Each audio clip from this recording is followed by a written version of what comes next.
डेरा सचखंड बला, जहां पे प्रधानमंत्री नरेंद्र मोदी पहुंचे हैं और उन्होंने वहां पर नमन किया है और निश्चित तौर से तमाम वहां पे जो समाज से जुड़े हुए लोग हैं उनसे उनकी मुलाकात भी हुई है। और आज रविदास जी महाराज जी की 649वीं जयंती के मौके पर प्रधानमंत्री नरेंद्र मोदी का आज का ये पंजाब का दौरा बेहद महत्वपूर्ण, और ये तस्वीरें पंजाब से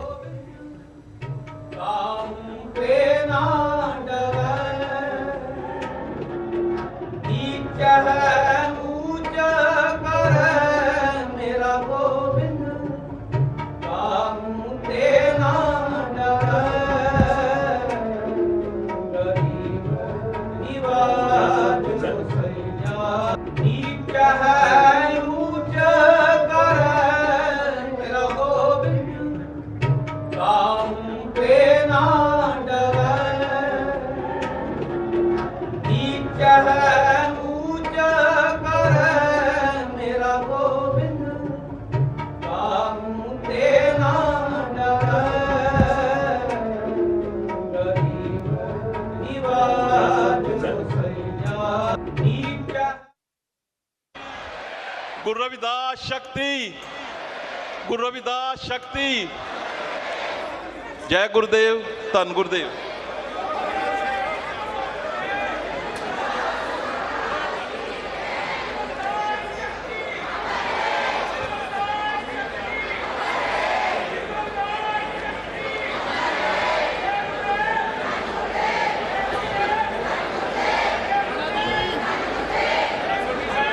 परम पूज्य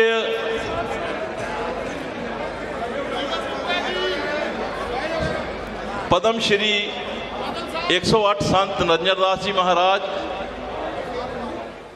परम पूज्य आदरणीय यशस्वी तेजस्वी तपस्वी हमारे देश के इस युग पुरुष, इस सदी के हमारे प्यारे प्रधानमंत्री श्री नरेंद्र मोदी जी आज पूरे देश में गुरु रविदास महाराज जी का 649वां जन्म दिवस मनाया जा रहा है।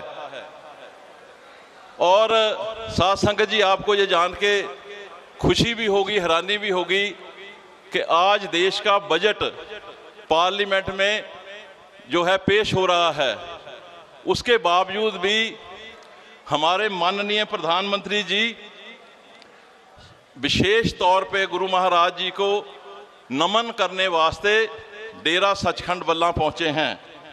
मैं दिल की गहराइयों से प्रधानमंत्री जी का स्वागत भी करता हूं और उनका धन्यवाद भी करता हूं। सर, ये डेरा, इसके बारे में 2-3 मिनट में मैं संक्षेप में आपको बताना चाहता हूं। 19वीं सदी में संत बाबा पिपल दास जी यहाँ आए और यहाँ बल्ला गांव है, उसमें उन्होंने अपनी तपस्या आके शुरू की। उनके साथ 5 साल की उम्र में संत सरवणदास महाराज जी थे। उनको, संत सरवणदास महाराज जी को छोटी उम्र में ही उनको दिव्य दृष्टि हुई, भगवान के दर्शन हो गए थे। तो उन्होंने यहाँ इस स्थान पे एक छोटी सी कुटिया बना के उन्होंने शुरू किया भक्ति का करना। तो उसके बाद महाराज जी ने नामदान संगत को दिया और संगत को जुड़ती गई संगत, और हजारों की तादाद में उनके लोग भक्त बन गए। उसके बाद संत हरिदास जी महाराज आए और उनके बाद संत गरीबदास जी महाराज, और आज गद्दी नशीन संत 108 निरंजन दास जी महाराज हैं। और इस डेरे में महाराज जी के, ये केवल दुआबे का डेरा नहीं है, ये देश में बहुत से राज्यों में महाराज जी के मंदिर बनाए हुए हैं। चाहे वो गुजरात है, चाहे हरियाणा है, पंजाब है, राजस्थान है, बहुत सारे जो जगह पे, पुणे में इन्होंने अपने मंदिर बनाए हैं। और विदेशों में भी लगभग 40 कंट्रियों में महाराज जी ने गुरु रविदास महाराज जी की रविदासिया धर्म की धर्म प्रचार करके उन्होंने वहाँ भी भव्य मंदिर बनाए हैं और महाराज जी को वहाँ जाने का मौका मिलता रहता है।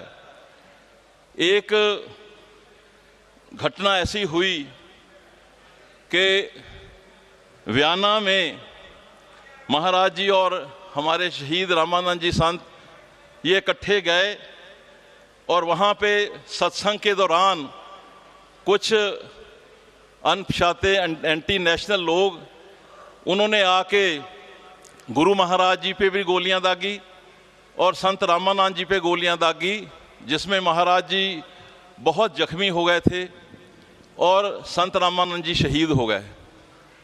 वो हमारे बहुत प्रचारक थे, लेकिन शहीदी के बाद हमारा काम रुका नहीं। महाराज जी आज भी बाहर जाते हैं। अभी कुछ दिन पहले दुबई में गुरुद्वारे की शुरुआत करने की बात हुई है, पहले बहरीन में बना के आए हैं। तो सर ये मैं आपको बात कहना चाहता हूं कि इस महाराज जी ने रविदासिया धर्म में धर्म परिवर्तन नहीं होने दिया। ये जो धर्म परिवर्तन वाले हैं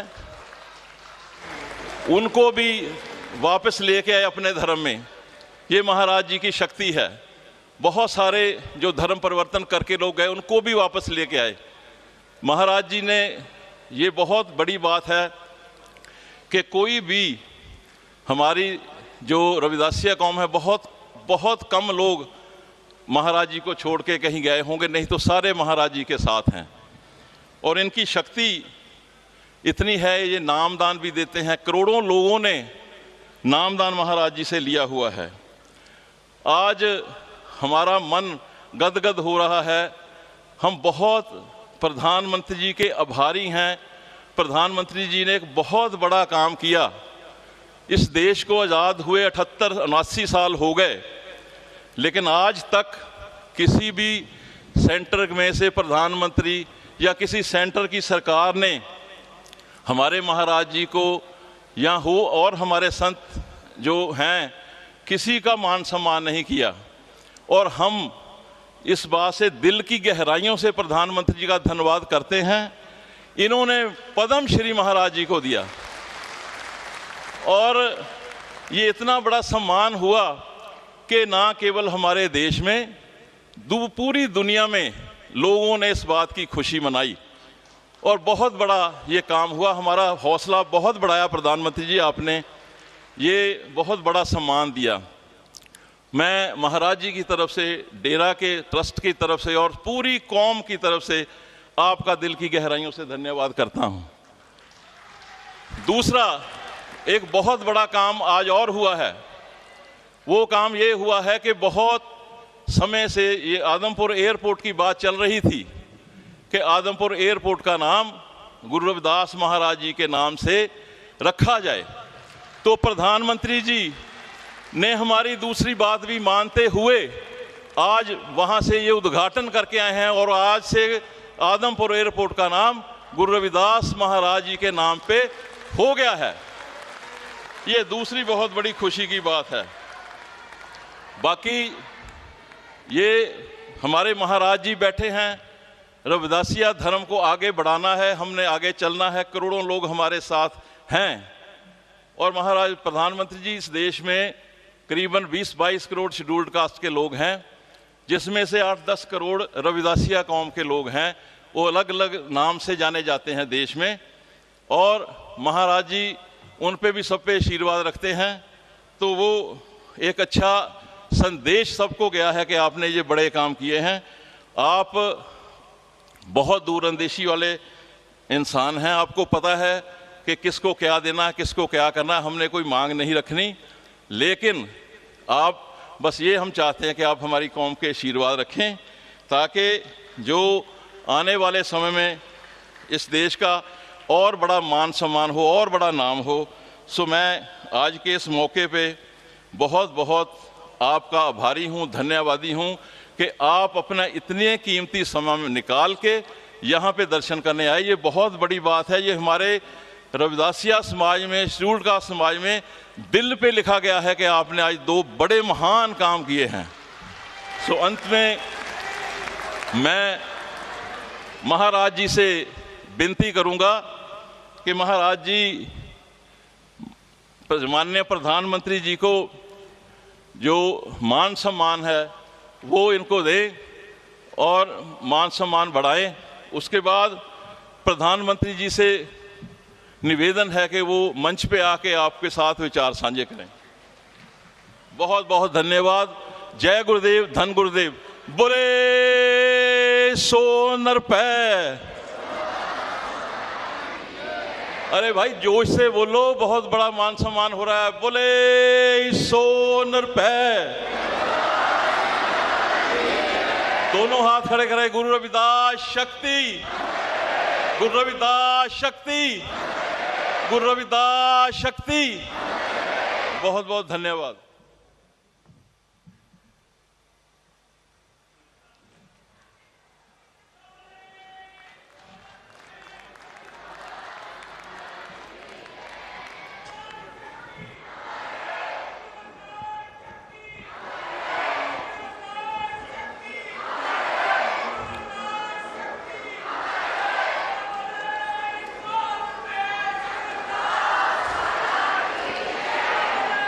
जय गुरुदेव,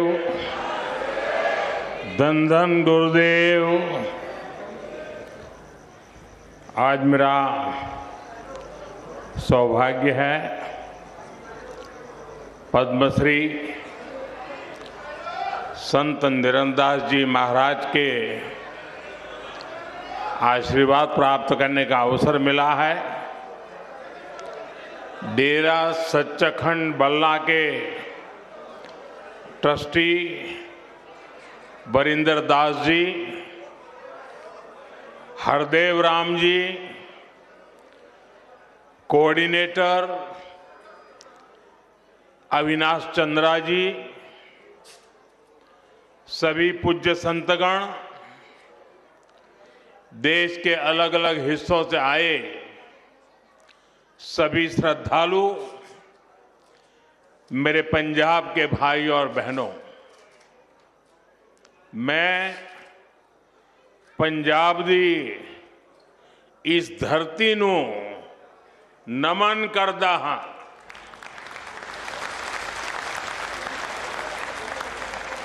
आज माघ पूर्णिमा की पवित्र तिथि है। श्री गुरु रविदास जी की 649वीं जयंती का पावन अवसर है। इस पुण्य पर्व पर मुझे आप सबके बीच आने का सौभाग्य मिला है।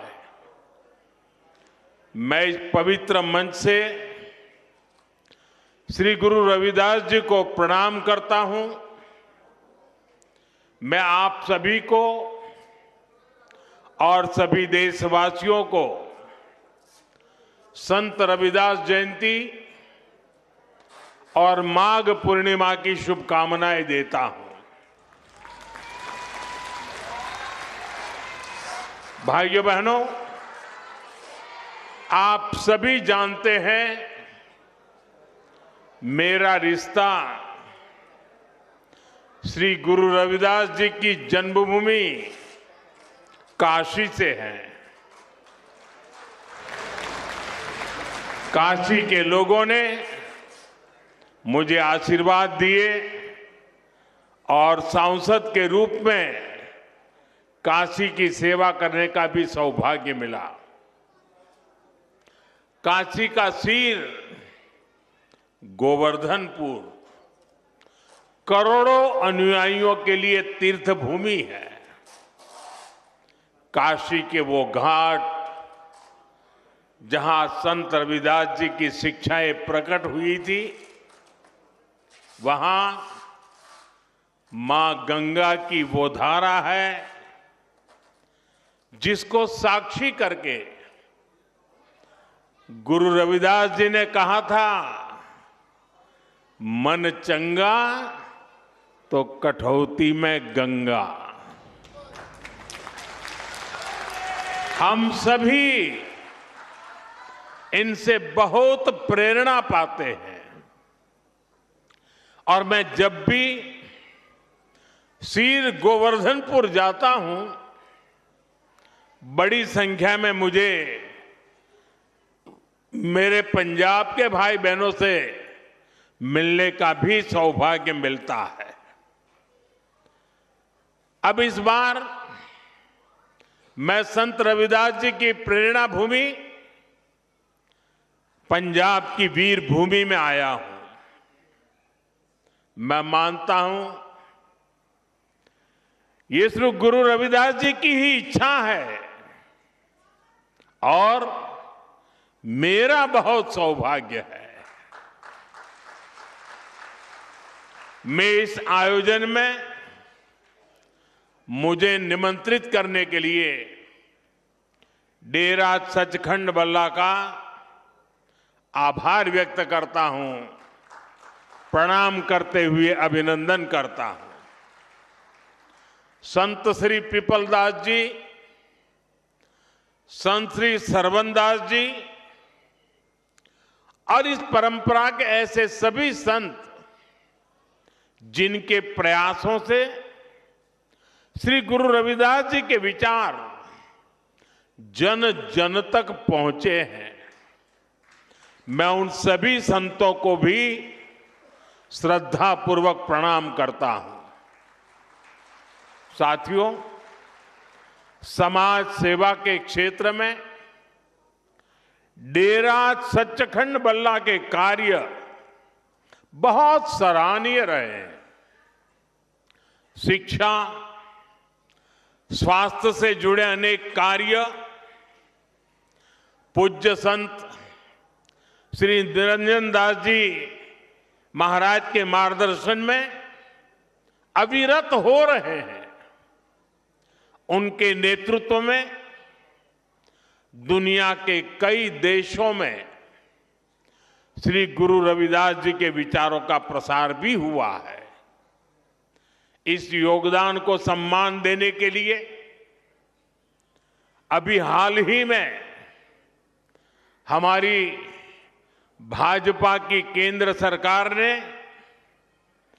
पूज्य संत श्री निरंजन दास जी महाराज को पद्म पुरस्कार से सम्मानित किया है। इस अवसर पर मैं उन्हें आदरपूर्वक नमन करता हूं। उनके सभी अनुयायियों को इस सम्मान के लिए बधाई देता हूं। सभी संतजन इस पवित्र पर्व पर मैं आप सबके बीच एक व्यक्तिगत कृतज्ञता भी व्यक्त करना चाहता हूं। अभी कुछ ही महीने पहले पूज्य संत निरंजन दास जी महाराज और संतों के स्नेह से मेरे जन्मदिन पर डेरा सचखंड बल्ला में अरदास हुई थी। मेरे लिए ये सामान्य बात नहीं है, मेरे जीवन में बहुत विशेष बात है। संत रविदास जी ने हमें सेवा का जो मार्ग दिखाया है, उस प्रेरणा को इससे और ऊर्जा मिली है। मैं इस स्नेह के लिए आप सभी का हृदय से बहुत बहुत धन्यवाद करता हूं। साथियों, आज मुझे एक और बात की भी खुशी है। अब से थोड़ी देर पहले ही संत रविदास जी के नाम पर आदमपुर एयरपोर्ट का नया नामकरण हुआ है।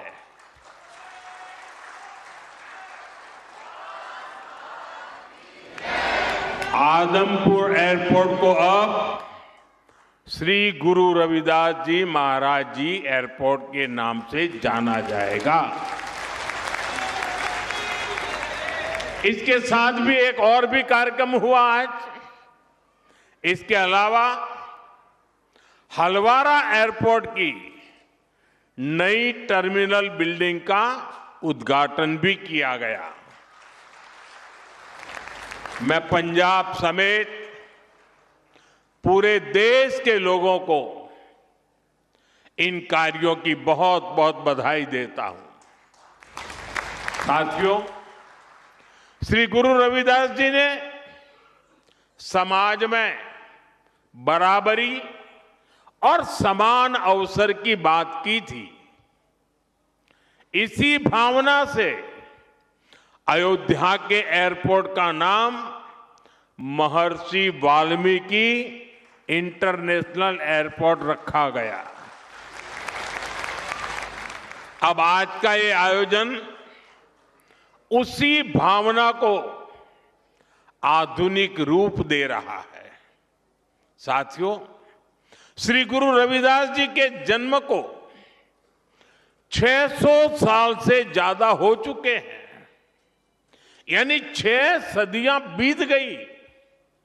आप देखिए, उस दौर में भारत ने कितने विदेशी आक्रमण झेले, कितनी हिंसा और अस्थिरता झेली। एक और बाहरी हमले तो दूसरी ओर भीतरी चुनौतियां, और ऐसे कठिन समय में काशी में रविदास जी जैसे संत का जन्म हुआ था। उन्होंने समाज को झकझोरा। उन्होंने हमें सिखाया, एक ही माटी के सब भांडे, सभा का एको सिरजनहार। रविदास व्यापे अकई गट भीतर, सबको एक ही घड़े कुम्हार। अर्थात हम सब एक ही मिट्टी से बने हैं और हमें बनाने वाला एक ही कुम्हार है। साथियों, श्री गुरु रविदास जी की ऐसी शिक्षाओं से समाज में एक नई चेतना जगी। भारत के समाज ने अपनी कमजोरियों को पहचानना भी शुरू किया और उन्हें दूर भी किया। यहां पंजाब में भी लाखों लोगों ने संत रविदास के दिखाए मार्ग पर चलकर उनके आदर्शों और उपदेशों को आत्मसात किया।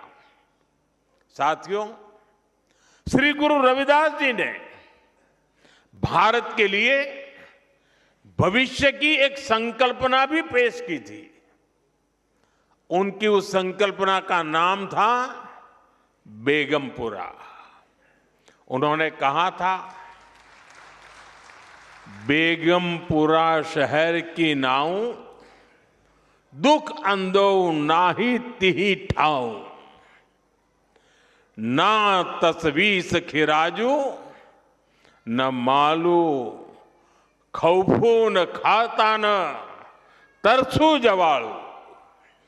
वैसे तो संत रविदास जी के इस शब्द के गहरे आध्यात्मिक अर्थ है, लेकिन इसमें एक शहर की या एक समाज की रूपरेखा भी है।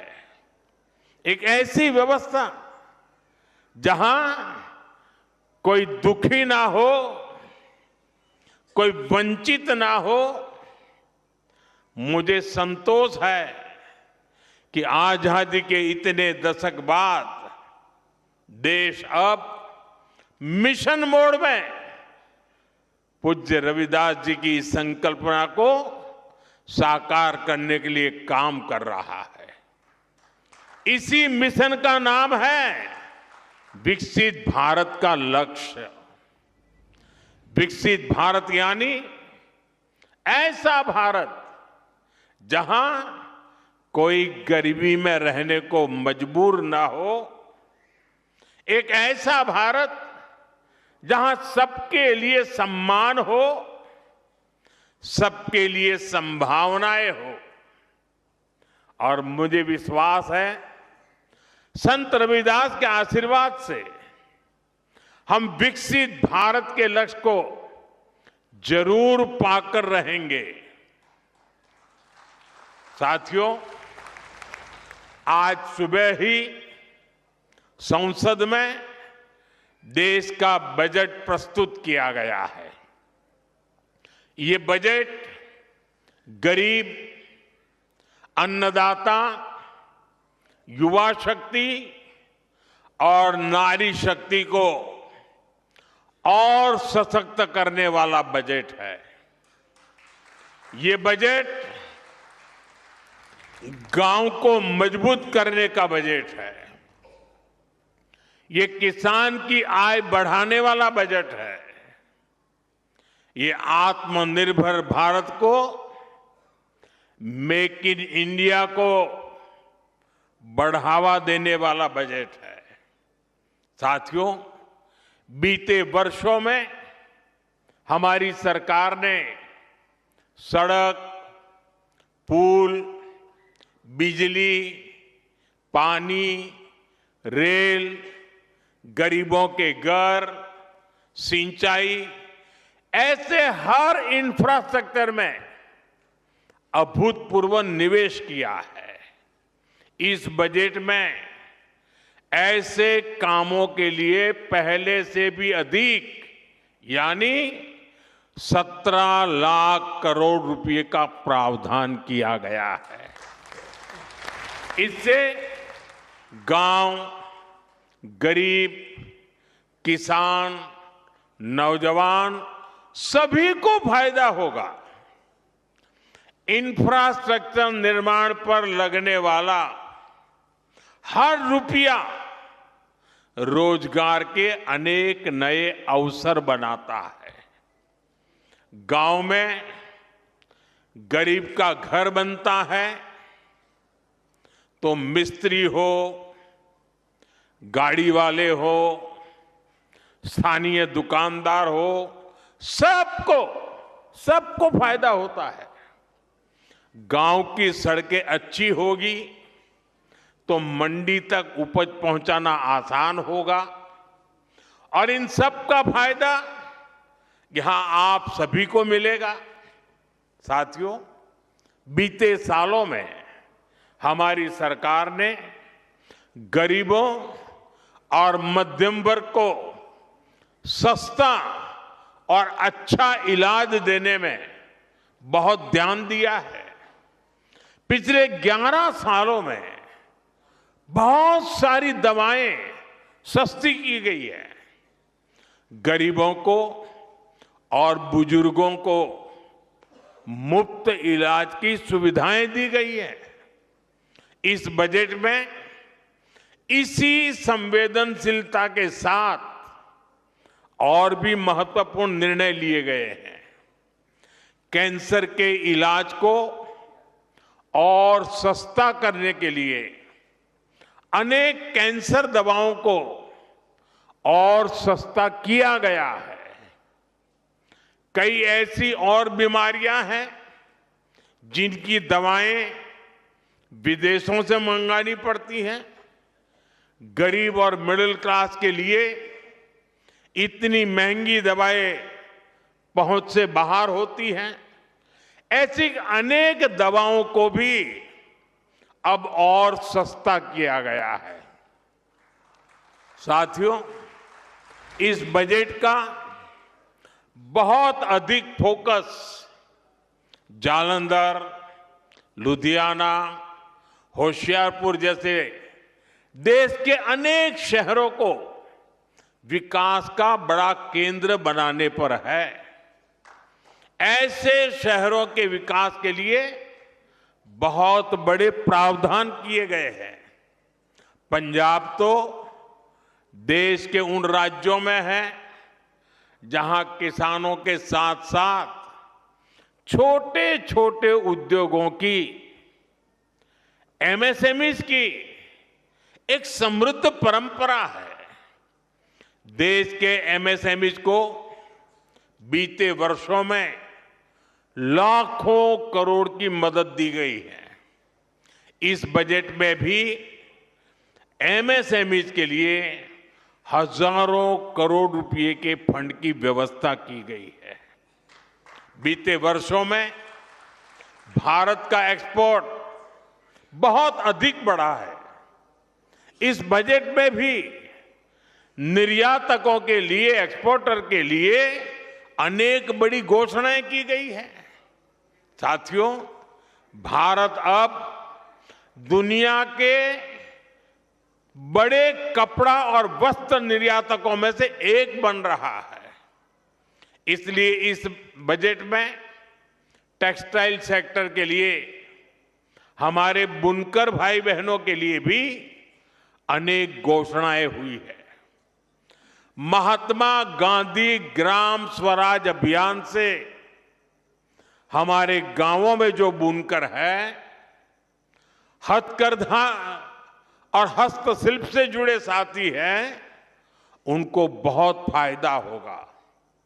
कपड़ा क्षेत्र में ज्यादा से ज्यादा रोजगार बने, इसके लिए प्रोत्साहन का भी प्रावधान किया गया है।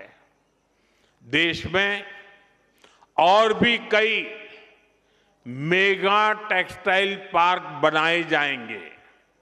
इससे कपास किसानों से लेकर श्रमिकों तक हर किसी को फायदा होगा। साथियों, बजट का एक और फोकस एरिया खेल है, स्पोर्ट्स है, और पंजाब तो इसमें बहुत आगे हैं। इस बजट में खेलो इंडिया मिशन की घोषणा की गई है। इसके तहत आधुनिक इंफ्रास्ट्रक्चर तो बनेगा ही, साथ ही जो कोच हैं, सपोर्ट स्टाफ है, स्पोर्ट्स साइंस है, इससे जुड़े प्रोफेशनल्स भी तैयार किए जाएंगे। साथियों, बजट से कुछ दिन पहले ही देश की अर्थव्यवस्था में नई ऊर्जा भरने वाला एक और ऐतिहासिक काम हुआ है। भारत और यूरोपियन यूनियन के बीच ट्रेड डील पर सहमति बनी है और सारी दुनिया कह रही है मदर ऑफ ऑल डील। आज पूरी दुनिया में हर तरफ इसकी बड़ी चर्चा है। इस ट्रेड डील के बाद यूरोप के 27 देशों के साथ हमारा व्यापार खूब फलेगा फूलेगा। अब हमें वहां सामान भेजने के लिए टैक्स ना के बराबर देना पड़ेगा। हमारे पंजाब की पहचान तो यहां के मेहनती लोगों से है, यहां के किसानों से है। पंजाब को स्किल्ड युवाओं के लिए जाना जाता है। ट्रेड डील से हमारे पंजाब के भाई बहनों को बहुत फायदा होने वाला है। यहां जालंधर, लुधियाना और अमृतसर में कपड़ा उद्योग से लाखों लोग जुड़े हैं। अब पंजाब के टेक्सटाइल सेक्टर को नए और बड़े बाजार मिलेंगे। 27 देश खुल गए हैं। यहां जो कपड़े तैयार होंगे वो यूरोप के बड़े बड़े बाजार में बिकने के लिए जाएंगे और उन पर टैक्स भी न के बराबर होगा। इसका मतलब है पंजाब की फैक्ट्रियों में ऑर्डर बढ़ेंगे, फैक्ट्रियों में काम बढ़ेगा। इससे डिजाइन, प्रोडक्शन जैसे दूसरे फील्ड में भी रोजगार बढ़ेंगे। साथियों, हमारा ये जालंधर स्पोर्ट्स से जुड़े सामानों के लिए, स्पोर्ट्स गुड्स के लिए विश्व प्रसिद्ध है। यूरोपियन यूनियन से हुई ट्रेड डील के बाद जालंधर और आसपास के इलाकों में स्पोर्ट्स के सामानों की मैन्युफैक्चरिंग बढ़ जाएगी। इसके साथ ब्रांडिंग, पैकेजिंग और लॉजिस्टिक में भी रोजगार बढ़ेगा। आज जो बजट प्रस्तुत हुआ है उससे भी जालंधर के स्पोर्ट्स गुड्स सेक्टर को बहुत मदद मिलेगी। साथियों, पंजाब खाद्यान्न के उत्पाद में भी आगे है। ट्रेड डील से हमारे प्रोसेस्ड फूड और आसानी से यूरोप के मार्केट तक पहुंचेंगे। इससे मोगा, फिरोजपुर, होशियारपुर और बठिंडा जैसे इलाकों में किसानों को बहुत फायदा मिलेगा। ये व्यापार समझौता पंजाब के युवाओं के लिए, किसानों के लिए बहुत बड़ा अवसर लेकर आया है और मुझे विश्वास है श्री गुरु रविदास जी के आशीर्वाद से आप सभी को इसका भरपूर लाभ मिलेगा। साथियों, इस अवसर पर मैं अपने देश के उद्यमियों, मैन्युफैक्चरर्स और प्रोडक्शन से जुड़े सभी लोगों से एक अपील करना चाहता हूं। हमें अपने प्रोडक्ट की क्वालिटी पर बहुत जोर देना होगा। हमारे उत्पाद जहां भी जाएंगे उन पर भारत की छाप होगी। हमें अपने प्रोडक्ट्स को ऐसा बनाना होगा कि वो जिस मार्केट में जाए वहां के नागरिकों का दिल जीत लें। हमें ध्यान रखना होगा कि प्रोडक्शन क्वालिटी पर कोई समझौता ना हो। उसकी डिजाइनिंग, पैकेजिंग सबसे बेहतर हो। हमारे प्रोडक्ट वहां के नागरिकों की जरूरत के हिसाब से हो और लोगों को लगे कि अगर ये सामान भारत में बना है तो ये वैल्यू फॉर मनी है। आज ग्लोबल मार्केट में कंपटीशन बहुत ज्यादा है। अगर हम क्वालिटी प्रोडक्ट नहीं बनाएंगे तो हमारी जगह कोई और ले लेगा, फिर यह अवसर हमारे हाथ से निकल जाएगा। हमें ये अवसर नहीं जाने देना है। एक समय था जब भारतीय प्रोडक्ट्स अपनी क्वालिटी की वजह से जाने जाते थे, लेकिन गुलामी के लंबे कालखंड में इस पहचान को मिटाने का प्रयास हुआ। हमें भारत की उसी पहचान को फिर से स्थापित करना है। हमें पूरी ताकत लगानी है कि हम अपने प्रोडक्ट की क्वालिटी ज्यादा से ज्यादा बढ़ाएं ताकि हम उस मार्केट के रूप में स्थायी जगह बना सके, लोगों का दिल जीत सके। क्वालिटी ही भारत में बने प्रोडक्ट की सबसे बड़ी ब्रांडिंग होगी। तभी हम वहां के मार्केट में मजबूत पकड़ बना पाएंगे। साथियों, श्री गुरु रविदास जी ने हमें उपदेश किया है, श्रम कऊ ईसर जानी कई, जऊ पूजही दिन रैन। रविदास तिही ही संसार मह सदा मिलही सुख चैन। अर्थात जो श्रम को ईश्वर मानकर उसकी पूजा करता है वो हमेशा सुखी रहता है। इसलिए आज देश श्रम की पूजा कर रहा है। आज खेतों में पसीना बहाने वाले किसान के लिए किसान सम्मान निधि मिल रही है। यहां पंजाब के किसानों को भी पीएम किसान सम्मान निधि के 6,000 करोड़ रुपए से अधिक मिले हैं। आज श्रमिक वर्ग को नए कानून बनाकर उसके अधिकार दिलाए जा रहे हैं। हमारी सरकार गुरु रविदास जी के विचारों को निरंतर आगे बढ़ा रही है। जैसे अब संत रविदास जयंती का राष्ट्रीय स्तर पर आयोजन होने लगा है। कई राज्यों ने इसे आधिकारिक मान्यता दी है। उनकी स्मृति से जुड़े स्थलों पर फोकस किया गया है। पिछले कुछ वर्षों में काशी के शीर गोवर्धनपुर में हुए प्रयास इसी दिशा में ठोस कदम है।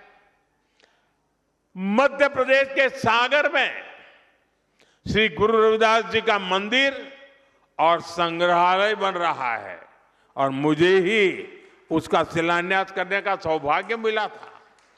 मुझे भरोसा है इन प्रयासों के जरिए हम अपने समाज की नींव को लगातार मजबूत करते रहेंगे।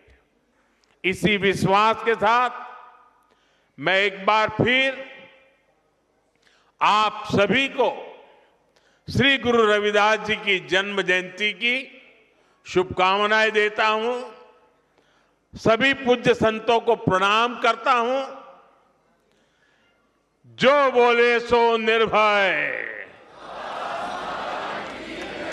जो बोले सो निर्भय,